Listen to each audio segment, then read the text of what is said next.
Kina J. Back with another one, man. And today, as you can see it, you know what I mean? We're gonna do 2 videos. F it. You know what I mean? As today, we got the CIA. I have been seeing him on my TikTok. I ain't gonna lie to you. I have been seeing him on my For You page on TikTok. So, I was like, let me just tune in, bro. You know what I mean? Let me just lock in with bro. But the CIA officer who exposed America torture propaganda. You know what I mean? Men is with.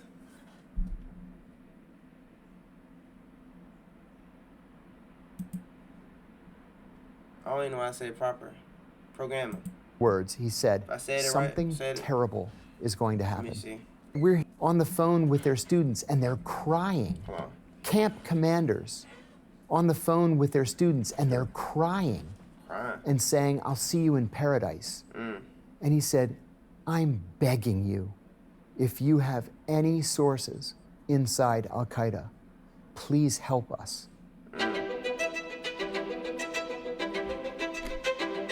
Who is this nigga? Former CIA agent. Okay, tell us something. I was recruited by the CIA beginning in the late 1980s, but in a very odd way that is no longer legal. I was in graduate school at George Washington University in Washington, D.C., and I was taking a class called The Psychology of Leadership that was taught by an eminent psychiatrist by the name of Dr. Gerald Post. Dr. Post gave us an assignment one day where we had to shadow our bosses and write a psychological evaluation of our bosses. And I was shadowing my boss, and he was a very difficult, mean, unpleasant, strong, brutish kind of person. And I went. So basically, this nigga was miserable. This nigga was a miserable ass nigga. Just keep it real with us. Keep it straight. Keep it direct.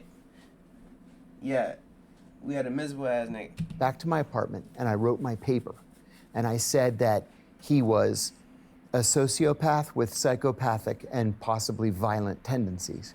I gave Dr. Post the paper, and a week later, he gives it back to me, and he gave me an A. He basically just said the same shit without saying it, like in a, and just underneath a bigger vocab. The A, he wrote, please see me after class. So I went to see him, and I said, Dr. Post, you wanted to see me? He said, come to my office. So we went downstairs in the building into his little academic's office. He closed the door and he said, look, I'm not really a professor here. I'm a CIA officer undercover as a professor here. And I'm looking for people who would fit into the CIA's culture. I think you would fit in. Do you want to be a CIA officer? What would you do in that situation? You basically in class, just did your work.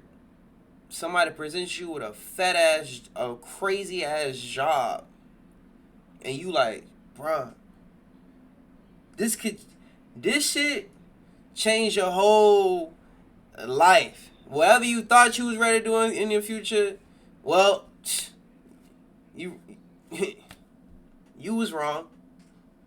Is you gonna accept it or is you not? That's the real question. Would you take this opportunity or would you turn down this opportunity? And I said yes. And so he made some calls. It was up to me to pass all the tests, and there were a lot of tests. I'm already knowing. But that's how I got into the CIA. And I guess when you first joined the CIA, what was the global political landscape like, and what was the US's stance with their foreign policy? You think he was smoking? When I joined the CIA, no, the Soviet Union was literally in the process of collapsing. And so all eyes were on Eastern Europe. My expertise was in the Middle East. I had a bachelor's degree in Middle Eastern studies. I had studied Islamic theology with one of the leading Muslim scholars in the West. And my master's degree was focused in foreign policy analysis. So I was very specific about the Middle East. That shit crazy. It's like, damn.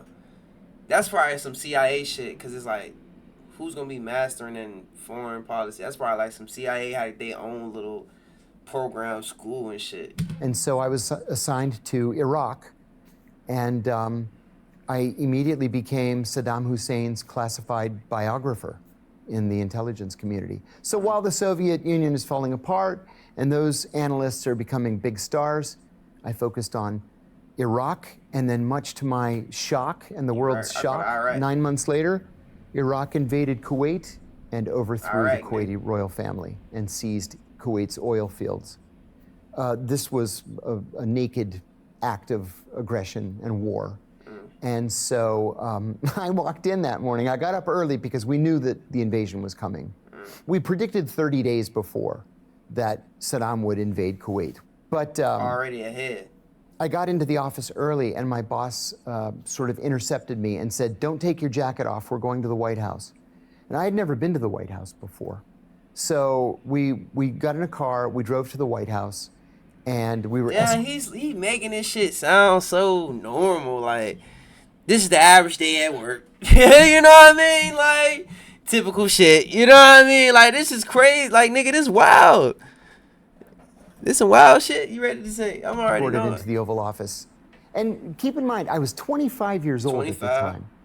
And you walk into the Oval Office, and here's the president, the vice president, the national security advisor, the CIA director, my boss, and me. And the mood is very heavy.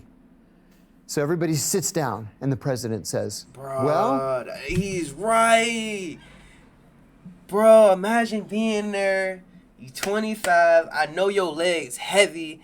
This is the president, the vice president. This shit got real, nigga. You got to be on your best behavior. Shit ready to get serious, what y'all ready to talk about. It's probably his ass was in that motherfucker like this.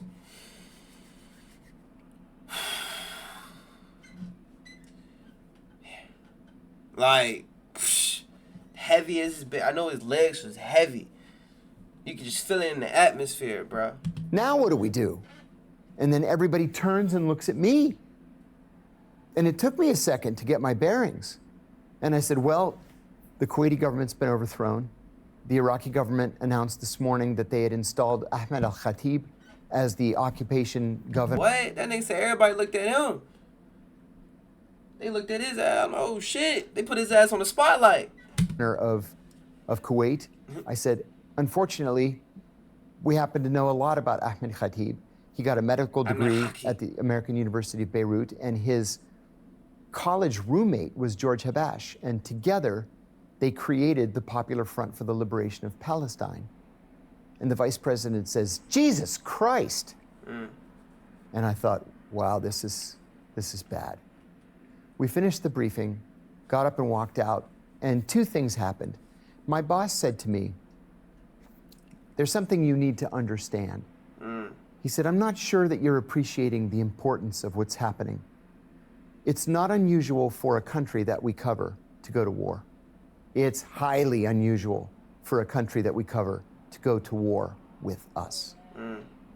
And then later that afternoon, Margaret Thatcher, who at the time was the British Prime Minister, called the president.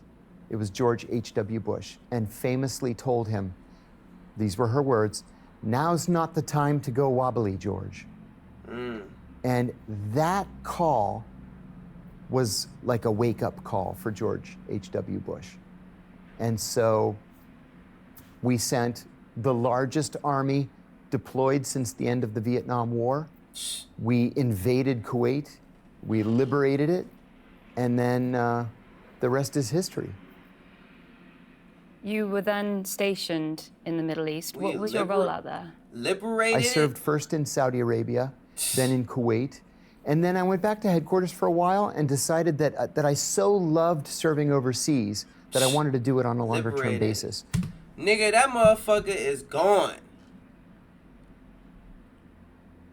That's what he's saying. That motherfucker's gone. Liberated it. I can't even. I'm like, what he said?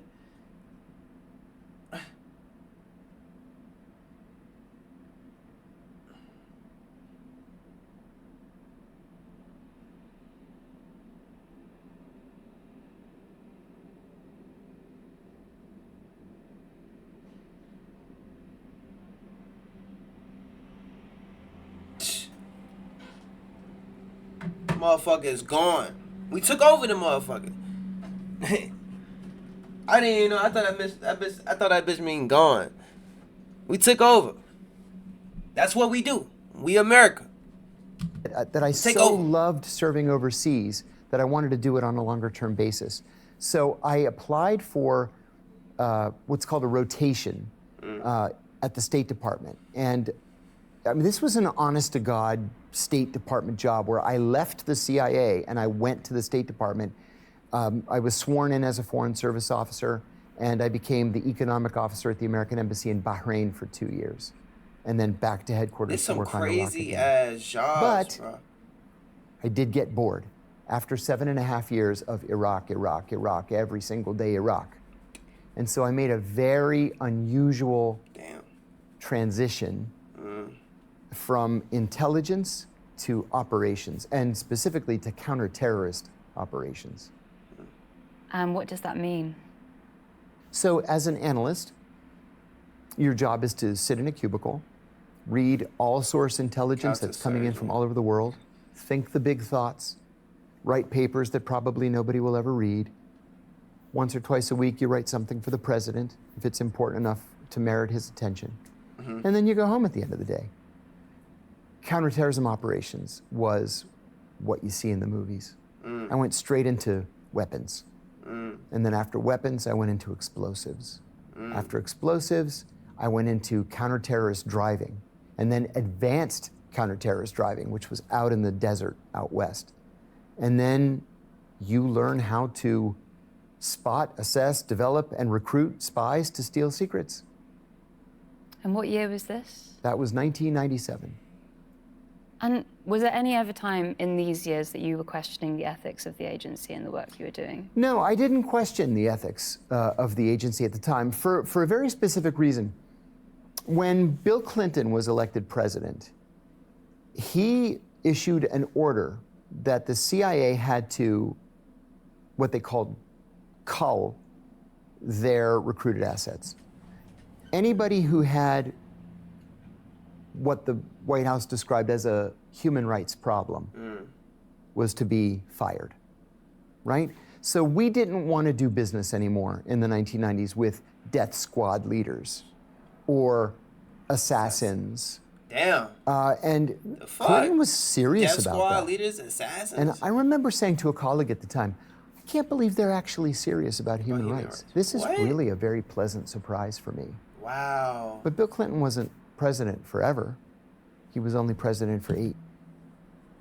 He was surprised that they care about human rights. That say a lot about certain shit, bro. Years. And then 9/11 happened, and literally everything changed in the blink of an eye. Whoa. He said, fuck it. 9/11 happened. To be real, we already know who did that shit. I'm not finna speak too much. If you don't, do your own research. You know what I mean? Just built a budgeting app in Base 44. Guys, Nina just built an app. Impossible. Nina can't code. You know what really happened on 9/11? Can you generate reports?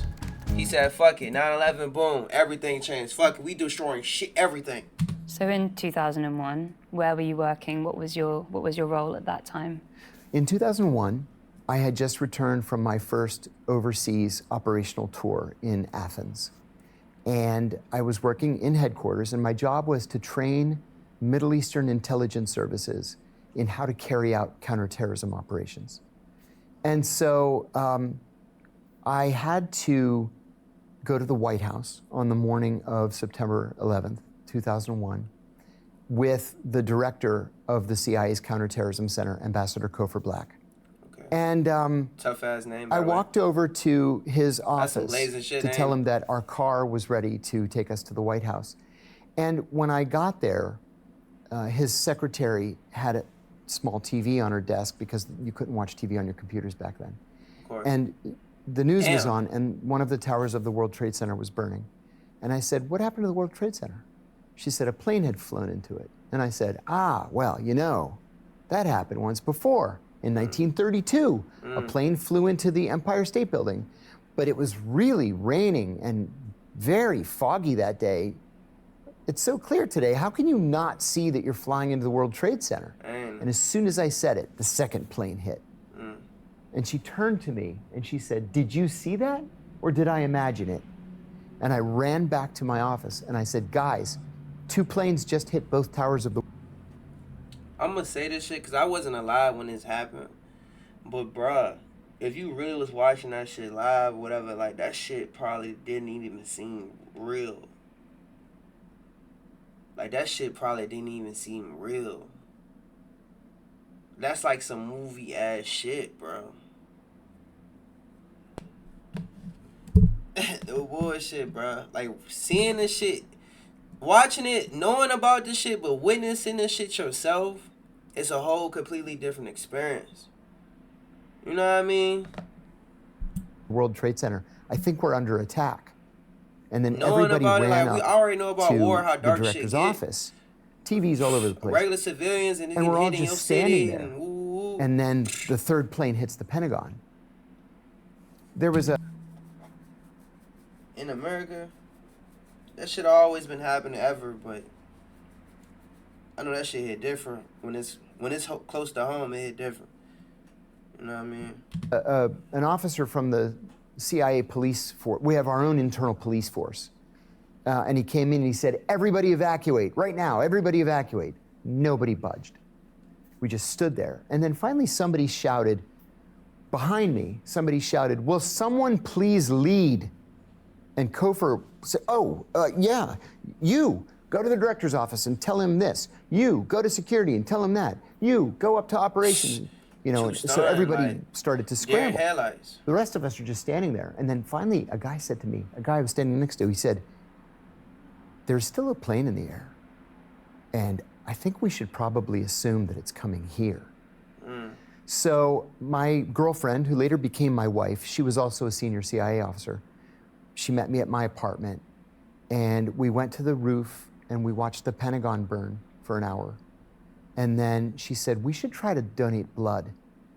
So we went. There were blood mobiles all over the place, but the lines were so long, they told us it'll be 24 hours before they could clear the line. And I said to her, "This is ridiculous. We have to go back to work." So I walked back to my car, drove across the grassy median, drove back to the CIA, and then I didn't leave for 4 days. I just balled up my jacket and I slept under my desk. And I guess from that point, it changed everything. It changed literally everything. I remember saying to a colleague, "Do they realize what they've done?" I mean, I get that this group wants to strike a blow to US hegemony and the empire. I get it. But do they know nothing from history? Do they not know that our response is going to be 1,000 times what they did to us? And certainly, you know, we spent, altogether in the so-called war on terror, we spent $23 trillion, and we killed as many as 2 million people. Did they not see that coming? You busy too. Osama bin Laden said,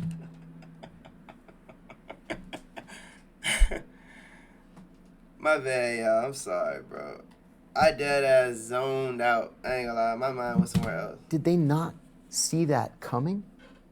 Osama bin Laden said later that he wanted to damage the US economy. He failed. Damn.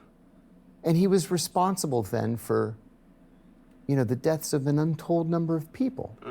What did he think he was really going to accomplish? So it was a failure all around and changed the world permanently. Hello, my name's Jacob Elijah Moses. And who was Osama bin Laden and what was his intention? Yeah. The bin Laden family is a very honorable, very highly respected family. Dozens of them live permanently in the United States. They have billions and billions of dollars, and they have made that money through bin Laden Industries. So Osama bin Laden, who had vacationed as a teenager in the United States and all over Western Europe and was very Americanized, self-radicalized after the Soviet Union invaded Afghanistan in 1979. He went to Afghanistan in the late 1980s to fight the Soviets. He was the only member of his family that self-radicalized. Everybody else, you know, lived the good life in France, in the UK, and in the United States. And so he came up on our radar as somebody who was potentially dangerous. I sat next to a guy when I first got hired. And in the summer of 1990, he wrote a paper saying that he believed Osama bin Laden was the most dangerous man in the world. And I remember saying, who? I never heard of this guy. Hey, chill, bro. Bro, wild as a bitch. Hey, chill. Nigga said, I believe Osama bin Laden. Who? Osama bin Laden? Who the fuck? Who is this nigga? Who is this nigga? Who is this guy? He wild as a bitch. And he said, buddy, this is one bad guy. Watch and see. Watch and see. Well, 5 years later, I'm living in Bahrain. I'm at lunch in the embassy cafeteria, and the TV is on. And here there's a terrorist attack in Dhahran, Saudi Arabia, at a facility called OPM Sang. This was a joint facility of the US military and the Saudi Arabian National Guard. And terrorists had gotten onto the base and had killed something like 5 people. And I think they were all third country nationals. I think they were Indians. So this group called Al-Qaeda took responsibility for this attack. Nobody had ever heard of Al-Qaeda. Damn. So the Saudis did what the Saudis do, and they rounded up 12.5 people.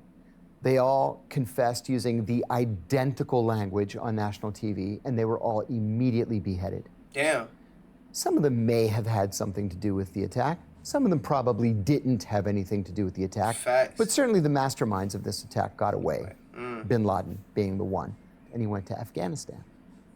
Well, in Afghanistan, with the fall of the pro-Soviet communist government and the advent of a Taliban government, he was free to do anything he wanted. And so he ordered that his underlings create When two... you got money, bro, you can do what the fuck you want. More money, more power, bro. That shit, dead ass is a prime example, bro. But don't let the money control you, though, bro. And don't let that shit get to your head, bro. You know what I mean? Make your money, but don't value money as money. Like, value money as a tool, as an asset. You know what I mean? To get what you want, to get what you need. I ain't gonna say what you want, but get what you need / and your wants. You know what I mean? Training camps in southern Afghanistan, one in Kandahar province and one in Helmand province. By 2001, Al-Qaeda had carried out several large-scale attacks. And we said, well, we've got to get on the stick, and we have to find this guy, and we have to stop him. So the FBI began investigating so that he could be charged with a crime. The CIA began looking for him. We knew that he was somewhere in Afghanistan, probably in Kandahar, but it was impossible to really find him.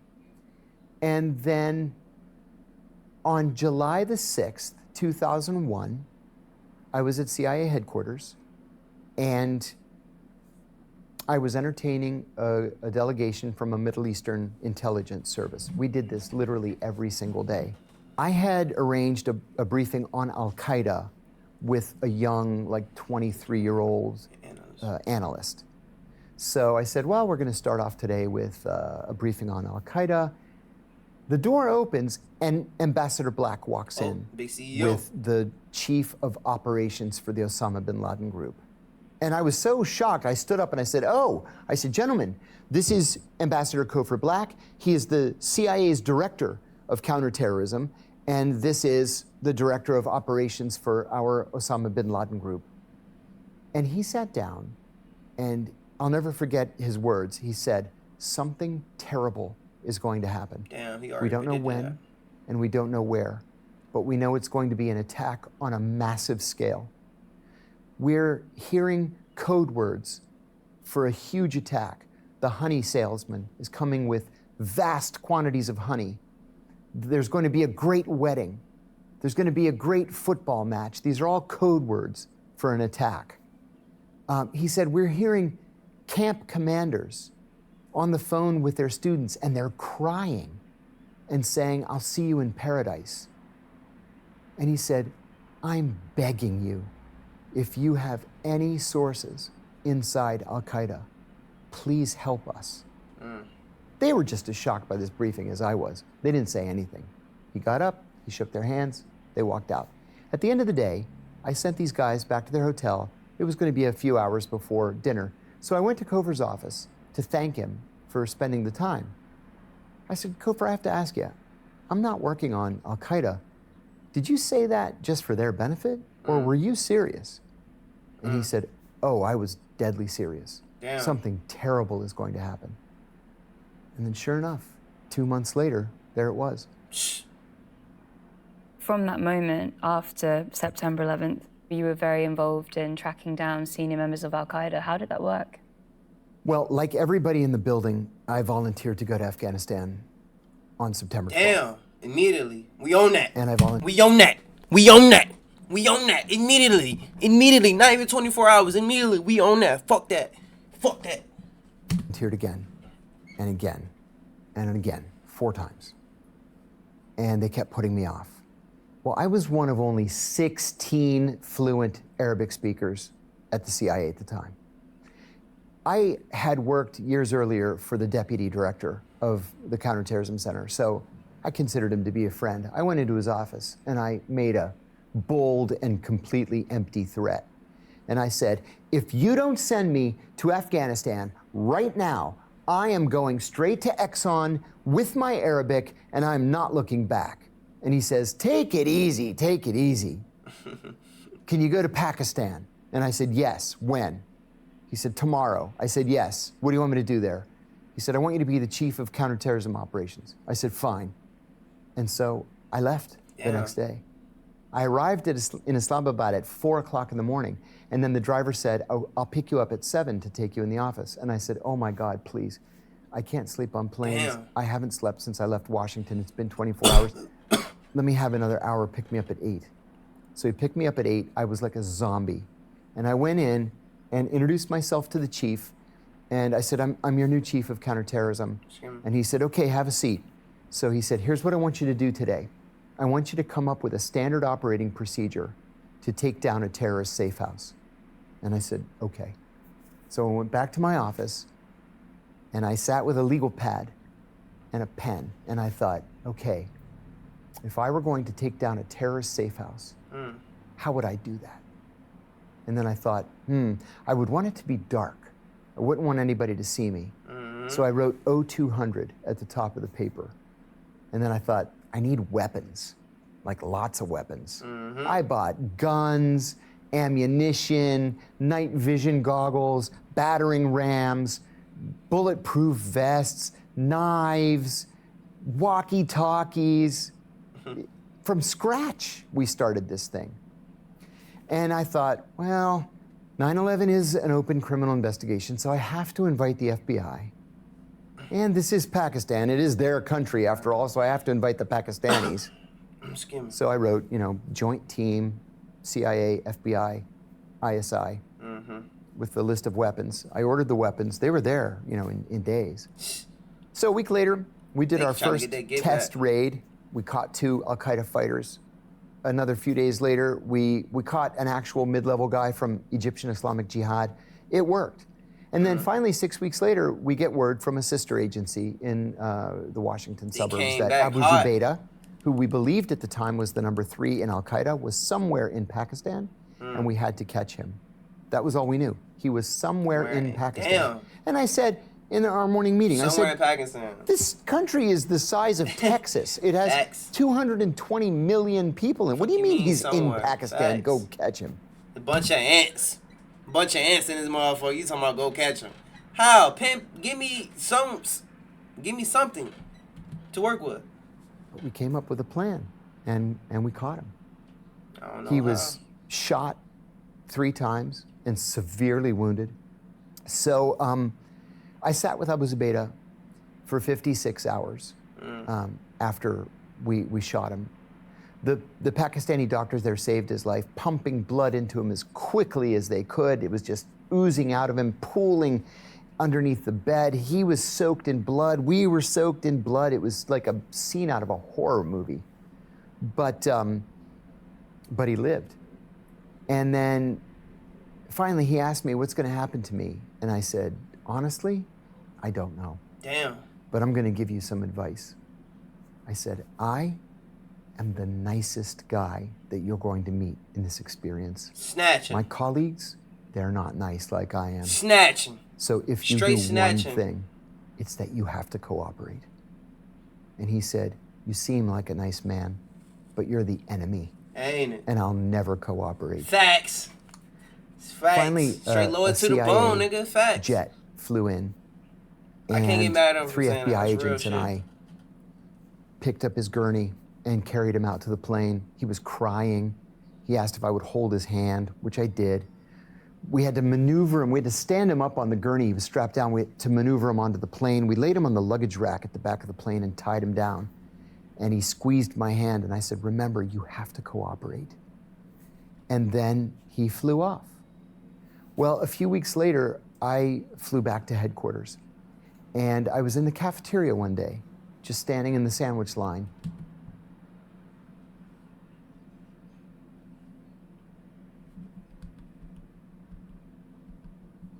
To maneuver him onto the plane, we laid him on the luggage rack at the back of the plane and tied him down.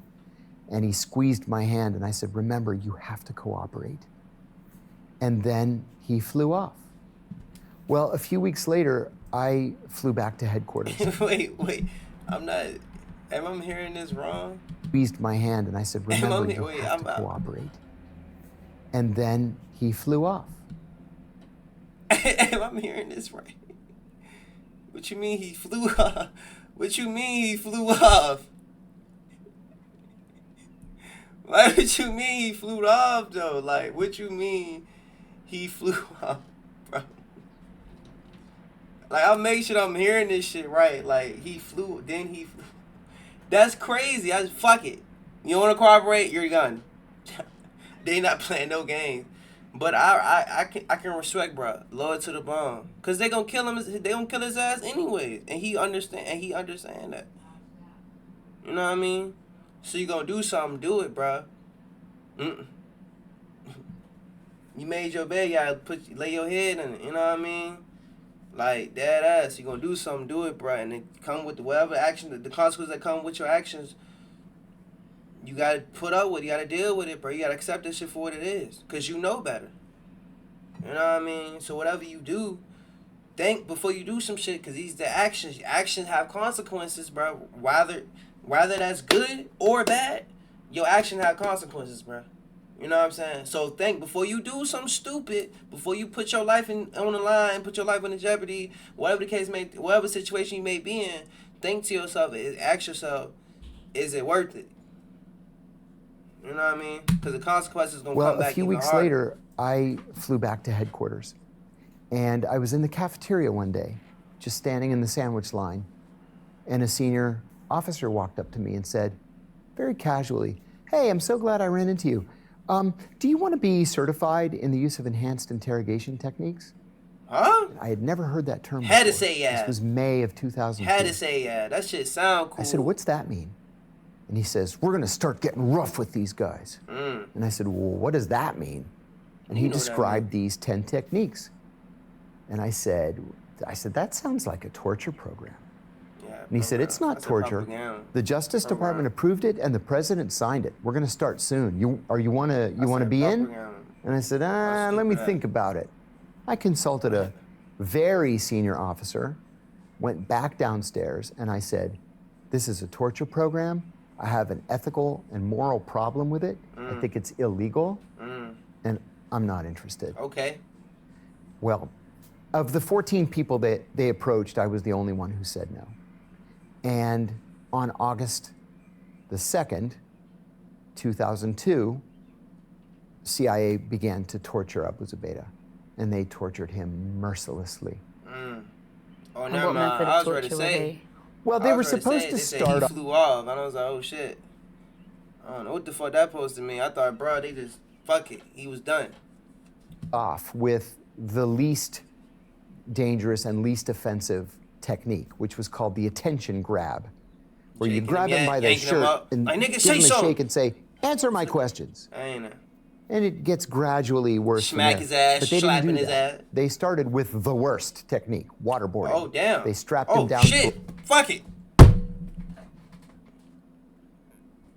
I thought they was gonna do some shit like that, like, nigga, ooh, fuck that. They ain't playing no games with them niggas. They wasn't playing no games with them niggas. Immediately straight man, what? Straight to it. Fuck all that. Aboard, his feet were elevated compared to his head. Fuck they all put that. some material cloth around his face, face yeah. Ready to and drown, in his nigga. mouth, and then started pouring water on his face. Start drowning, ain't ready to They drown. did this 87 times. Damn. And he actually drowned at one point. His heart stopped. And then they revived him just so that they could torture him more. What the fuck? That's some Itachi shit. What the fuck? Nigga, you ain't dying on me yet. Doctor, get in here.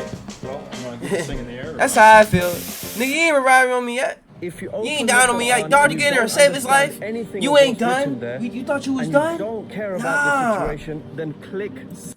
Was Abu Zubaydah the They first? wild. That's how Abu they Zubaydah was. was the first. He was the test case. And in a very rapid succession, we caught some of the most important leaders of Al-Qaeda. was the We test? caught Khalid Sheikh Mohammed, who was the Sheikh mastermind of the 9/11 attacks. He was waterboarded 100. Abu Zubaydah was 83 times up, and Khalid Sheikh Mohammed was waterboarded 187 times. Damn! We used other techniques that I even believed were worse than waterboarding. We used one called the cold cell. What's that? Where we strip the prisoner naked and then chain him to an eye bolt in the ceiling so he can't sit or lay or get comfortable in any way. And we chill the cell to 50 degrees Fahrenheit. And then every hour, a CIA officer throws a bucket of ice water on him. We murdered 2 prisoners with that technique. They died of hypothermia, and then were just buried.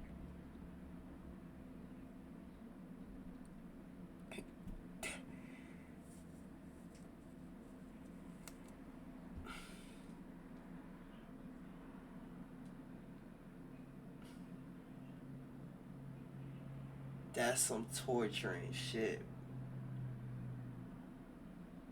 That's some torturing shit. That torturing shit, that shit can get dark. That shit can get dark, bro. That's some next level patience. Next hour. They probably dropped the temperature down by 1 within each hour. Fuck it. Drop the temperature 49. Buried there on the grounds, unmarked. There was another technique called sleep deprivation, right? We all know what sleep deprivation is. But what they did in this case was they strip you naked, chain you to that eye bolt in the ceiling again, and then have these industrial strength lights on you and loud acid rock, death metal music 24 hours a day.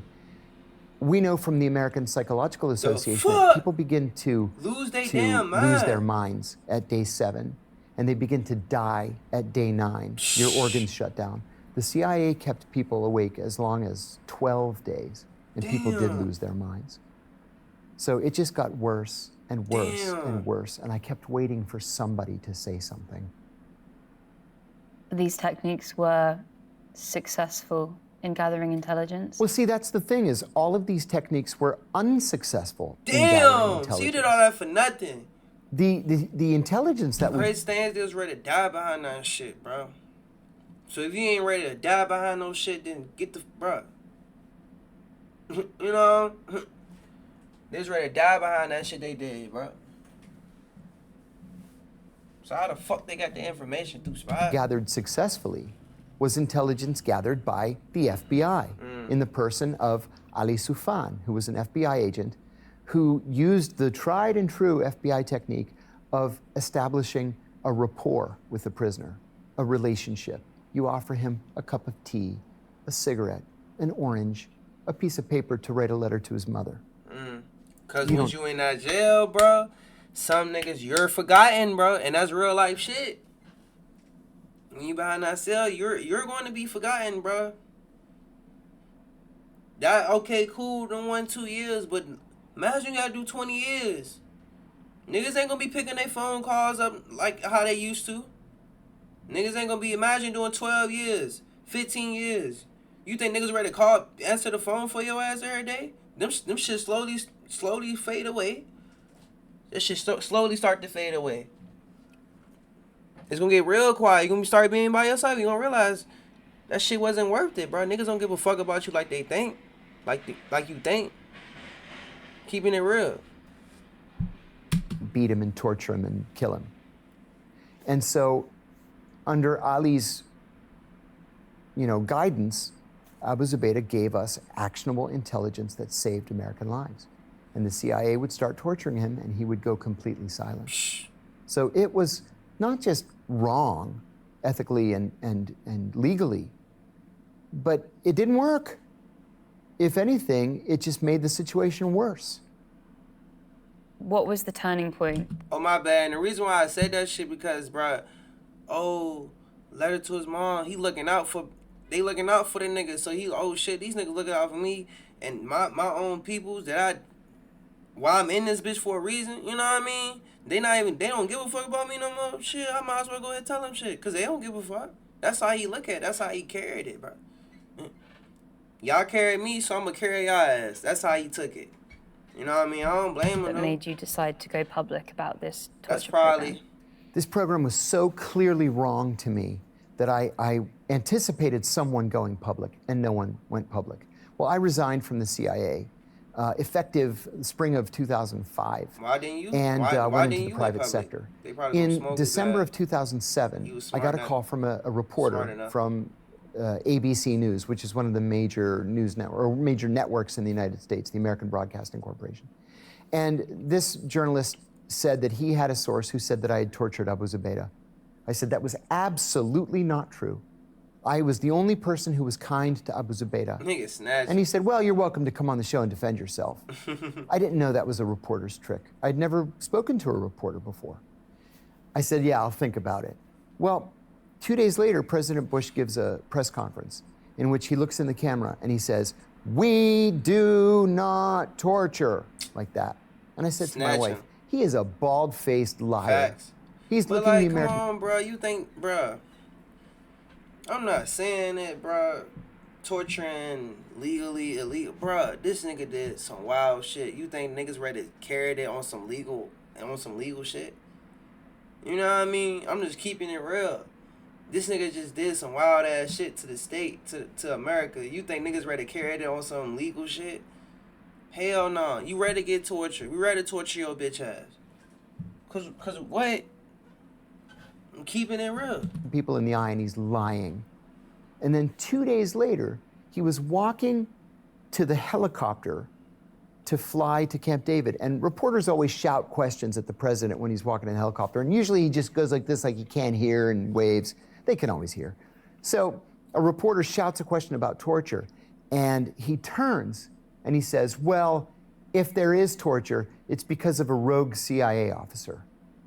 And I said to my wife, Brian Ross's sources at the White House, and they're going to try to pin this on me because they were angry that I was the only one that declined. So I called the reporter, Brian Ross, and I said, I'll give you your interview. And I decided in the days leading up to it that I was simply going to tell the truth. No matter what he asked me, I was just going to tell the truth. Snatch. And that's what I did. Oh, that's what you did? And what truth was that? The truth was the CIA was torturing its prisoners. Torture was official U.S. government policy. It was not the result of a rogue. And the policy had been personally approved by the president. So the FBI began investigating me at the CIA's behest. They investigated me for an entire year, from December of 2007. Imagine yours coming out telling the truth about what's going on, and they investigating you. They investigating you. The whole time, it was a test. It was a test on you. Testing your loyalty. You know what I mean? Oh, let me see who else he gonna tell. As soon as we figure out he tells somebody else, he can smoke. To December of 2008. And they determined that I had not committed a crime, that torture was illegal, and it is illegal to classify an illegality. Okay. And so they said, oh, you're free to go. So my wife and I actually went out that night to celebrate. 3 weeks later, Barack Obama became president, and he named John Brennan as the Deputy National Security Advisor for Counterterrorism. John and I always hated each other. And I didn't know that John asked the Justice Department to secretly reopen the case against me. So for the next 3 years, my phones were tapped, my emails were intercepted, and teams of FBI agents followed me everywhere I went. Finally, in January of 2012, I was arrested and charged with 5 felonies, including 3 counts of espionage. Espionage can be a death penalty offense. And so I'm telling you, bro. I'm telling you, bro. I'm saying that shit for a reason, bro. They testing your loyalty. You should have shut the fuck up. You shouldn't say shit, period. I'm gonna tell the truth. Bro, I'm telling you, bro. It's bigger than what y'all think. They trying to see who the fuck gonna tell or some shit. To fight. I was confident in my heart that I had done nothing wrong. The espionage charges were thrown out. I hadn't committed espionage. They just showing you a lesson, bro. I had 5 children at home.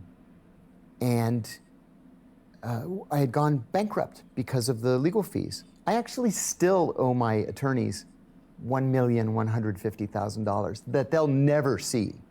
I'll never have that money to pay them. And so the Justice Department does what it does, and they offered me a deal. I was facing 45 years. They offered me 23 months, and I actually turned it down. And my lead attorney got right in my face, and he said, you know what your problem is? Your problem is you think this is about justice, and it's not about justice. It's about mitigating damage. Take the deal. Well, I had done some research, and I found a study. You know what's so fascinating to me about bruh, and I think I'm trying to understand his mindset. The lawyer was right. You're thinking about justice, and you're thinking about this shit way too legal. These niggas coming to get you, bruh, because you said something. You thinking about it like, the grass ain't green, fool. You know what I mean? Shit ain't good. It's always shit underneath to what it seemed like. You know what I'm saying? If you understand what I'm saying, like, bruh just was thinking too good of things. He was green of social, you know what I mean? Like, people.